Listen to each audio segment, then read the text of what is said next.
ఏం చేస్తున్నారు తీరు? గంజిలోని చారులోని కొంచెం గంజేసి ఇది పులుసు జావ చేస్తున్నారా? పులుసు జావ చేస్తున్నారు.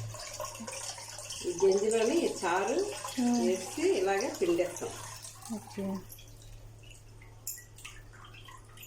పిండేసి ఇందులోని మనం అల్లం చితక్కొట్టి అల్లం వేస్తున్నాం.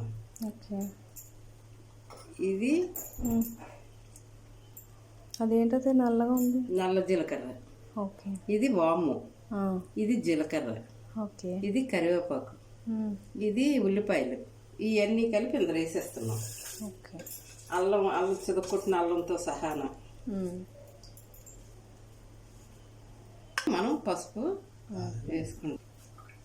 ఇలా కలిపేసుకొని పొయ్యి మీద కొంచెం కలపిలా మరిగిన తర్వాత ఈ బియ్యం అంటే నూక కానీ లేదు బియ్యం నానబెట్టేసి అది ఇలాగా పిసికిసుకొని నూకలా చేసుకొని దాన్ని ఏం చేయాలంటే ఆ కలపిలా మరిగిన దాంట్లోని వేసేయాలి. వేసేసి అప్పుడు అలాగా ఉడకనివ్వాలి. తిన్నోళ్ళు పలచగా తినాలి అంటే పలచగా చేసుకుంటారు, లేదు ముద్దగా తినాలి అంటే ముద్దగా వేసుకోవటమే వేసుకోవచ్చు. లేదు బియ్యం నానేసి ఇలా నూకలుగానే చేసుకొని వేసుకోవచ్చు.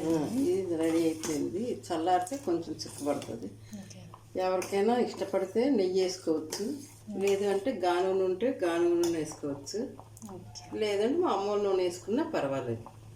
వేసుకొని ఎండి చేప నలుపుతారు, లేదా వట్టిదైనా తినవచ్చు.